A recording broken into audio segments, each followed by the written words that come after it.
দেখে বোঝা ভার এটি একটি উপস্বাস্থ্য কেন্দ্র। 89% জমির উপর নির্মিত এই স্বাস্থ্যকেন্দ্রের চারপাশে জলাবদ্ধতা। শুধু তাই নয়, জলাবদ্ধতা আছে পেছনে স্বাস্থ্যকেন্দ্রের এই ভবনটির মধ্যেও। বিভিন্ন রোগ নিয়ে চিকিৎসা সেবা নিতে আসা সেবা গ্রহীতারা এখানে এসে উল্টো ঝুঁকিতে পড়ছেন পানিবাহিত বিভিন্ন রোগের। অভিযোগ আছে দীর্ঘ 10 বছরের এই সমস্যার সমাধানে এগিয়ে আসেনি কেউ। এ যেন চিকিৎসা কেন্দ্র নয়, বরং রোগের উৎসস্থল। কেরানীগঞ্জের কলাতিয়া ইউনিয়নের তালেপুর উপস্বাস্থ্য কেন্দ্র এটি। এখানে সামান্য বৃষ্টিতেই ডুবে যায় ভেতর বাহির। চারদিকের জমাট বাঁধা পানি দেখে মনে হতেই পারে স্বাস্থ্য কেন্দ্রটি নিজেই ভুগছেন অসুস্থতায়।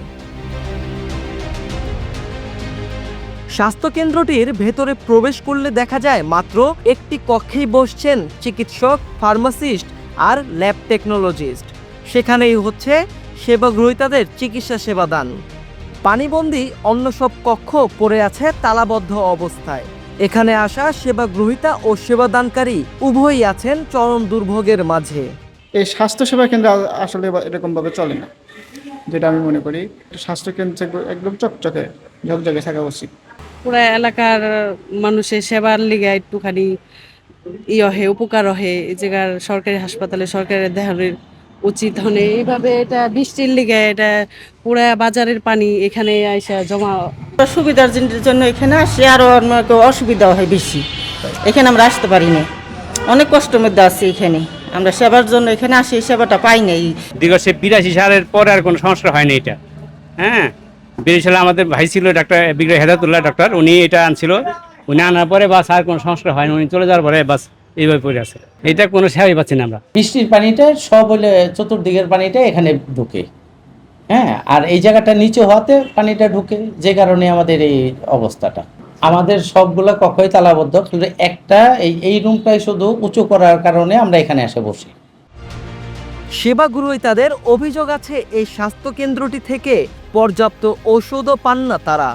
অবশ্য এখানের চিকিৎসকরা জলাবদ্ধতার এই বেহাল দশার মধ্যেও রোগীদের সেবা দেওয়ার চেষ্টা করে যাচ্ছেন। জীবনের সব আয়োজন এখানে একসাথে। এখানে প্রচুর বন্যার কারণে এখানে সেবাটা আমরা আসলে বন্ধ রাখতে পারি নাই, কারণ এই সাব সেন্টারে মানুষদের আশা ভরসার একটা জায়গা হচ্ছে এটা। তো সেই জন্য আমরা এই সেবাটা কন্টিনিউ করার জন্য আমাদের বাইরে আসলে রাস্তার মধ্যেই একটা ব্যবস্থার মতো আছে, ছোটোখাটো। ওটা আসলে ব্যবস্থা না, ওখানেই আমরা মোটামুটি যারা আসতেছেন তাদেরকে সেবা দেওয়ার চেষ্টা চালিয়ে যাচ্ছি। সকলের দাবির প্রেক্ষিতে বছরের পর বছর ধরে চলা এই জলাবদ্ধতার সমস্যা দ্রুতই সমাধানের আশ্বাস দিয়েছেন কেরানীগঞ্জ উপজেলা স্বাস্থ্য কর্মকর্তা। এখানকার যারা সেবা প্রত্যাশী তারা দীর্ঘদিন যাবৎ এই বর্ষাকালে বিশেষ করে একটা সমস্যায় ভুগছে। আমাদের ন্যাশনাল ইপিআই ড্রাই স্টোর একটা বিল্ডিং হতে যাচ্ছে। বিল্ডিংটার কাজ আগামী উইদিন উইক, এক সপ্তাহের মধ্যে শুরু হওয়ার কথা। আমার সাথে গত সপ্তাহে ওনাদের সাথে মিটিং হয়েছে, এবং এই বিল্ডিংটা করার জন্য ওইখানকার আমাদের যা গাছপালা এবং পুরাতন দুইটা বিল্ডিং ছিল, সেই বিল্ডিংগুলি আমাদেরকে ভাঙতে হয়েছে। এটা সরকারের ঊর্ধ্বতন কর্তৃপক্ষের নির্দেশনায় আমরা এটা করেছি। বিল্ডিংগুলো ভাঙা এবং গাছগুলো কাটার কারণে এই সিজনের জলাবদ্ধতাটা আরও বেড়েছে। তো এই ব্যাপারে আমি এবং আমাদের স্বাস্থ্য বিভাগের আমার যারা ঊর্ধ্বতন কর্তৃপক্ষ, আমার সিভিল সার্জন স্যার একাধিকবার ভিজিট করে গেছেন।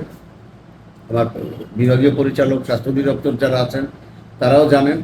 এবং এই বছর আমাদের স্বাস্থ্য প্রকৌশলী বিভাগ, যারা আমাদের এই স্বাস্থ্যের যত বিল্ডিং বানায় বা রক্ষণাবেক্ষণ করে, তো তাদের সাথে আমাদের কথা হয়েছে। তারাও এইটার জন্য একটা বাজেট করেছে। বাজেটটা মন্ত্রণালয় থেকে পাশ হয়ে আসলেই খুব শীঘ্রই এটার কাজ শুরু হবে, যাতে এই পানিটা না জমে। জলাবদ্ধতার এই দুর্ভোগের স্থায়ী সমাধানের মাধ্যমে সরকারি এই স্বাস্থ্য কেন্দ্রটিতে সেবা নিতে আসা মানুষেরা পাবেন প্রকৃত স্বাস্থ্যসেবা, এবং এটি হয়ে উঠবে রোগীদের ভরসার ঠিকানা, এমনটাই প্রত্যাশা সকলের। কেরানীগঞ্জ থেকে রিফাত হোসেন, কালের কণ্ঠ।